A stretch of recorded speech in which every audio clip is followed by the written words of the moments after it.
Bir şey soracağım sana. Hiç istemediğin halde tamam dediğin oldu mu? Aslında bütün günün doluydu, yorgundun, canın istemiyordu. Ama biri senden bir şey istedi ve ağzından yine aynı kelime çıktı. Olur. Sonra ne oldu? Eve gittin ve kendi kendine söylendin. Niye yine evet dedim ya? Niye hayır diyemedim? Benim çok oldu. Hem de sandığından daha fazla. Bazen biri yardım isterdi, yapmak istemezdim ama yapardım. Bazen biri bir yere çağırırdı, gitmek istemezdim ama giderdim. Bazen biri benden zaman isterdi. Aslında kendime ayıracak vaktim bile yoktu ama yine de verirdim. Ve ilginç olan şu, o anlarda kendimi iyi biri sanıyordum. Fedakar biri, yardımsever biri. Ama sonra fark ettim ki olay her zaman iyilik yapmak değildi. Bazen sadece hayır demekten korkuyordum. İnsanların kırılmasından, yanlış anlaşılmaktan ve bencil görünmekten korkuyordum. Belki sen de böylesindir. Birisi senden bir şey istediğinde asıl korkun o işi yapmak değildir. Asıl korkun hayır dedikten sonra oluşacak sessizliktir. Karşındaki kişinin yüz ifadesidir. O minicik hayal kırıklığıdır. Çünkü çoğumuz çocukluktan beri şunu öğrendik. Uslu ol, sorun çıkarma, insanları üzme, ayıp olmasın, kırma. Ve zamanla beynimiz garip bir denklem kurdu. İnsanları memnun etmek eşittir iyi insan olmak. Ama işin kötü tarafı şu. Bu denklemin sonunda genelde sen varsın ve hep sen kaybediyorsun. Düşünsene, bir arkadaşın senden sürekli bir şey istiyor. Sen her seferinde evet diyorsun. Bir süre sonra ne oluyor biliyor musun? Bu artık iyilik olmaktan çıkıyor. Beklentiye dönüşüyor. Çünkü insanlar alışır. Sen her zaman evet dedikçe onlar da her zaman evet beklemeye başlar. Ve günün birinde ilk kez hayır dediğinde sanki kötü biri olmuşsun gibi hissedersin. Ama aslında değişen tek şey şudur. Sen ilk defa sınır koymuşsundur. Bir şeyi çok geç fark ettim. Hayır demek kaba olmak değildir. Hayır demek reddetmek değildir. Hayır demek kavga çıkarmak değildir. Hayır demek sadece şunu söylemektir. Benim de sınırlarım var. Ve dürüst olayım, bunu öğrenmek bayağı zamanımı aldı. Ama sonra şunu fark ettim. Sürekli evet dediğinde insanlar seni daha çok sevmiyor. Sadece senden daha çok şey istemeye başlıyor. Bu biraz sert bir cümle biliyorum ama gerçek. Hatta sana ilginç bir şey söyleyeyim. Hayatta en çok saygı duyduğum insanların çoğu gerektiğinde hayır diyebilen insanlar. Çünkü neyi yapıp neyi yapmayacaklarını biliyorlar. Sınırları belli, netler. Ve garip bir şekilde insanlar net insanlara daha çok güveniyor. Çünkü ne bekleyeceklerini biliyorlar. Bu arada bir şeyi netleştirelim. Burada herkese hayır deyin demiyorum. Kimseye yardım etmeyin de demiyorum. İnsanlara destek olmak güzel bir şey. Sevdiklerin için fedakarlık yapmak da güzel. Ama bir noktadan sonra bunun adı yardım etmek olmaktan çıkabiliyor. Eğer insanlar senin iyi niyetini kullanmaya başladıysa, eğer sürekli veren taraf sen olduysan, eğer her seferinde sen fedakarlık yapıyorsan, işte orada bir problem var. Çünkü iyilik başka şeydir, sömürülmek başka şey. Ve bazen aradaki çizgiyi biz fark etmeden geçiyoruz. Bence çoğumuzun öğrenmesi gereken şey şu. Hayır demek, karşındakine zarar vermek değildir. Kendini korumaktır. Tıpkı evinin kapısını gece kilitlemek gibi. Kimseye düşman değilsin. Sadece sınır koyuyorsun. Uçakta emniyet talimatlarını duydun mu hiç? Önce kendi maskenizi takın, sonra yanınızdakine yardım edin diyorlar. Neden? Çünkü sen nefes alamazsan başkasına yardım edemezsin. Hayat da biraz böyle. Sen kendine bakmazsan başkasına bakamayacak hale geliyorsun. Tükeniyorsun, yoruluyorsun, sinirleniyorsun. Ve sonunda o sürekli evet dediğin insanlara bile gerektiği gibi yardım edemez hale geliyorsun.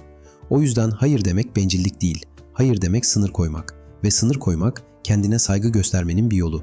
Ve biliyor musun? İnsanlar buna düşündüğünden çok daha az tepki veriyor. Çünkü o korktuğun senaryoların çoğu sadece kafanın içinde yaşanıyor. Sen günlerce düşünüyorsun. Acaba kırıldı mı? Acaba bana kızdı mı? Karşı taraf çoktan başka şeylerle uğraşmaya başlamış bile oluyor. Çünkü herkes kendi hayatının derdinde. Tıpkı senin gibi. Ve bir de şunu düşün. Seni sadece evet dediğin için seven insanlar. Seni gerçekten seviyor mu? Yoksa seni kullanıyor mu? Biraz sert bir soru biliyorum. Ama bazen kendimize sormamız gerekiyor. Çünkü gerçek ilişkiler hayırı kaldırır. Gerçek arkadaş, bugün müsait değilim dediğinde anlayış gösterir. Gerçek aile sınırlarına saygı duyar. Gerçekten yanında olmak isteyen insanlar seni sadece işlerine yaradığında değil, her halinde kabul eder. Hayır dediğinde hayatından çıkan bazı insanlar için üzülme. Çünkü bazen o insanların gitmesi sana bir şey kaybettirmez. Aksine bir şeyi fark ettirir. Orada zaten olmamaları gerekiyordu. Şunu da unutma. Başkalarına verdiğin her evet, zamanına, enerjine, huzuruna, dinlenmene ve kendine verdiğin hayırdır. O yüzden bir dahaki sefere biri senden bir şey istediğinde kendine şu soruyu sor. Bunu gerçekten yapmak istiyor muyum? Yoksa sadece kötü hissetmemek için mi evet diyorum? Bu soru düşündüğünden daha çok şey değiştirebilir. Çünkü bazen hayatını değiştiren şey büyük kararlar değildir. Doğru yerde söylenmiş küçücük bir hayırdır. Peki hayır demeyi nasıl öğreneceğiz? Birkaç pratik şey söyleyeceğim. Yine kendi denediğim işe yarayan şeyler. Warren Buffett'ın çok güzel bir sözü var. Başarılı insanlarla başarısız insanlar arasındaki fark, başarılı insanların neredeyse her şeye hayır demesidir.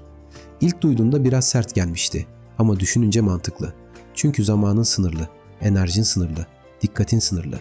O yüzden hayır demeyi nasıl öğrenebiliriz? Birincisi, süre iste. Biri senden bir şey istediğinde hemen tamam deme. Otomatik pilottan çık. Şöyle de, bir bakayım, dönüş yapacağım. Ya da takvime bakmam lazım, haber veririm. Bu sana zaman kazandırır. O sürede gerçekten isteyip istemediğini düşünürsün. Ve çoğu zaman geri dönüp hayır demek, o an hayır demekten çok daha kolaydır. İkincisi, alternatif sun. Bu her zaman gerekli değil ama bazen çok işe yarıyor. Mesela arkadaşın bu akşam buluşalım mı dedi. Senin işin var ya da canın istemiyor. Direkt olmaz demek yerine bu akşam olmaz ama haftaya salı müsaitim. Böylece hayır demiş olursun ama ilişkiyi de korursun. Karşındaki reddedildim diye düşünmez. Sadece bu sefer olmadı der. Ama şunu unutma, her zaman alternatif sunmak zorunda değilsin. Bazen sadece hayır demek de senin hakkın. Üçüncüsü, insanlar senin hayırına alışır. En büyük korkumuz ne? Hayır dersem beni sevmezler. Hayır dersem beni aramazlar. Hayır dersem uzaklaşırlar. Ama çoğu zaman bunlar kafamızdaki senaryolardır. Bir kere hayır dedin diye kimse seni terk etmez. Eğer ediyorsa belki de seni sadece işine geldiği sürece hayatında tutuyordur. Çünkü gerçek arkadaşlar, gerçek insanlar senin sınırlarına saygı duyar. Hatta ilginç bir şey olur. Sınır koydukça insanlar sana daha çok saygı duymaya başlar. Çünkü sınırı olan insan değerini bilen insandır. Ve değerini bilen insana insanlar da değer verir. Dördüncüsü, küçük hayırlarla başla. Çoğu insanın yaptığı hata şu. İlk denemede hayatındaki en zor kişiye hayır demeye çalışıyor. Patrona, aileye, yıllardır sınır koyamadığı arkadaşına. Sonra da beceremeyince kendine kızıyor. Ama bu kas geliştirmek gibi. İlk gün spor salonuna gidip 150 kilo kaldırmaya çalışmazsın. Önce küçük ağırlıklarla başlarsın. Hayır deme kası da böyle gelişir. İstemediğin bir telefon görüşmesini uzatma. İstemediğin bir ürünü sırf satıcı ısrar etti diye alma. İstemediğin bir davete nazikçe maalesef de. Küçük hayırlar, büyük hayırların provasını yapar. Ve zamanla şunu fark edersin. Hayır demek düşündüğün kadar korkutucu değilmiş. Bu videoyu kapattıktan sonra senden bir şey istiyorum. Bugün değilse bile bu hafta sadece bir kere. Gerçekten istemediğin bir şeye nazikçe hayır de. Kavga çıkarma, kırıcı olma. Sadece dürüst ol. Sonra ne olduğuna bak. Muhtemelen dünyanın dönmeye devam ettiğini göreceksin. Ve belki ilk kez şunu hissedeceksin. Kendi tarafımda durabiliyormuşum. İşte o his çok değerli. Yorumlara yaz. Senin için daha zor olan ne? Hayır demek mi? Yoksa hayır dedikten sonra suçlu hissetmek mi? Kendine iyi bak. Bir sonraki videoda görüşürüz.